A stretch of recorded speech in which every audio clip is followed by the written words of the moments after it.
Speváčku Gisku Oňovú asi netreba nikomu predstavovať. Populárnu televíznu svokru sme zastihli v divadle Teátro, kde po odchode Magdy Pavelekovej prevzala úlohu matky predstavenej v predstavení mníšky milionárky. Čo ju baví viac, televízna svokra alebo dosky, čo znamenajú svet? Myslím si, že aj keby som už nikdy v živote nič nenatočila, stálo to za to. A viete, prečo si to myslím? Zastavujú ma na ulici mladí ľudia, ktorí mi povedia, že pani Oňová, my máme ten pocit, že ani nie v tej rodine ste dosiahli veľký úspech, ktoré ste riešili problémy, ale u nás, u divákov. Lebo väčšinou to boli problémy, ktoré prežívame aj my. A tí, ktorí majú trošku viacej rozumu, na základe tých chýb, ktorých sa dopustili tam tí, kde som riešila, tak si povedia stop. Nemôžeme takto pokračovať, lebo dopadneme ako oni. A to mi stačí. Pretože keď mi to povedia ľudia okolo 30, čo by mi deťmi mohli byť, tak si hovorím, že je to dobré, že aj takéto programy si pozrú a že takto zmýšľajú.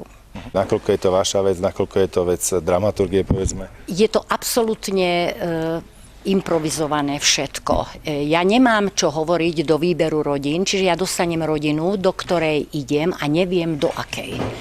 Čiže televízia si to tak predstavovala, že aby to bolo také autentické, také živé. Prídem do rodiny, kde na základe tých rozhovorov, a to sa už všetko točí, ja zistujem, kto sú, čo sú, kde je problém, čo by chceli, čo očakávajú odo mňa, od takej náhradnej svokry. Pretože väčšinou musím povedať, že v tých rodinách ozaj som sa cítila buď ako babička, alebo ako svokra, alebo ako mama. Lebo v tých rodinách, kde funguje aj svokra, aj rozumná mama, tak tam nepotrebujú dobrú radu, pretože si vedia poradiť, alebo majú sa na koho obratiť. Ale toto boli väčšinou ľudia buď z rozvratených rodín, alebo proste neboli už na blízku tí najbližší, ktorí by im poradili. No a čo sa týka scenára, neexistoval scenár, pretože scenár písal sám život. A čo je ťažšie, teda svokra alebo matka predstavená? Pozrite sa, matku predstavenú hrám. Ale sa mi to strašne ľúbi, pretože si myslím, že mi aj svedčí táto rola. Mám na to aj kila, aj dioptrie, aj počet vnúčat, proste sedí mi to, áno, táto rola. Mám ju strašne rada. Žiaľ Bohu, je tu menej spievania, ako keď som bola ešte len zástupkyňa pani Pavelekovej, pretože ona bola matka predstavená, ja som bola tá Huberta, čiže tam som viacej spievala, ale už som si zvykla, že som najstaršia zo sestier, takže robím matku predstavenú.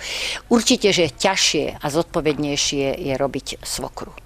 Pretože vôbec radiť niekomu je veľká odvaha. Ale vždy poviem, lebo viem, že všetci na svete vidíme veci inak a cítime inak, vždy poviem, to je moja dobrá rada, ja by som to tak robila, ale vy si urobte podľa seba. A ešte, čomu som veľmi vďačná, že pán Božko ma obdaril takými stupnicami ľudskej reči, že po krátkej dobe v každej rodine som dokázala hovoriť v tej tónine, ktorej rozumeli, čo je tiež dosť dôležité. Mníšky bavia ľudí už 17 rokov a ako pri zvuke Giska, hoci sa ich partia čiastočne menila, sú ako jedna rodina. A tak sme sa zo zákulisia tejto muzikálovej show Čo to podozvedali. My sa poznáme, my sme spolu prežili to, že sme boli slobodné, prežili sme to, že sme sa po niektoré vydali, rozvody, deti. Pôrody. Čiže my sa poznáme koľko rokov? 17? Akože Veronika doskočila neskoršie, aj Giska trošičku neskôršie, ale napríklad bola od začiatku. Od začiatku úplne. Ja som mala tvoju rolu. Ježiš, áno. Ale počkaj. Tu robila. Ale úplne od prvého? Áno. Keď sa zastavili mníšky? Totál. Od prvého. Áno. Prečo som to ja tak A vnímala? mala som iba 50 vtedy. No. My sme si chceli zo začiatku presadiť, že vlastne na záves si dáme dole tie kukly, ale to by ste boli v šoku, pretože my sme tak spotené a tak proste strašne vyzeráme po tých predstaveniach, že to sme, hej, ďakujeme. Takže toto sme zrušili a tešíme sa, lebo vždy je tak, po takom čase máme taký pocit, že už by sme to mali zabaliť, ale vždy, keď je potom takéto predstavenie plné a vidíme, že tí ľudia na to chcú ísť a že odchádzajú s takým dobrým pocitom, tak si povieme, že ešte to budeme ťahať ďalej.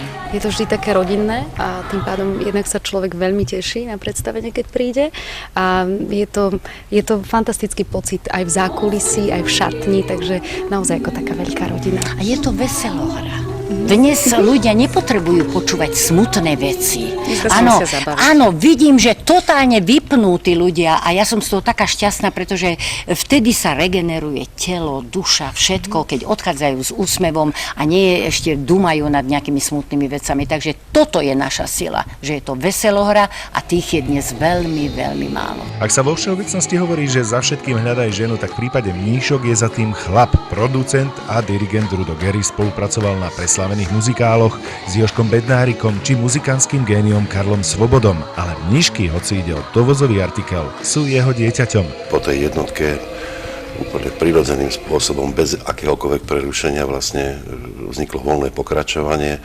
Mnohé z tých skladieb sa ocitli z jednotky v dvojke, čiže je to ten istý autor, dokonca ten istý realizačný tím to bol, nebohý Karol Spišák, úžasná réžia. Všetko sa spieva naživo, nič nie je natočené, čo sa spevu týka, tak aj tá nahrávka je tzv. Živá, čiže je priamo z predstavenia natočená, nie je to štúdiová nahrávka, čiže ten vnem toho diváka je mimoriadne spontánny a je to tak plné energie, že vlastne už 17. sezónu bez jediného prerušenia ten titul vlastne pokoril už všetky rekordy, ktoré boli v rámci muzikálov na Slovensku a mňa veľmi teší, že stále je o to záujem a stále ľudia hľadajú optimizmus, chuť, dobrú muziku. Mala som iba 50, keď som sem nastúpila a robíme tu už 17.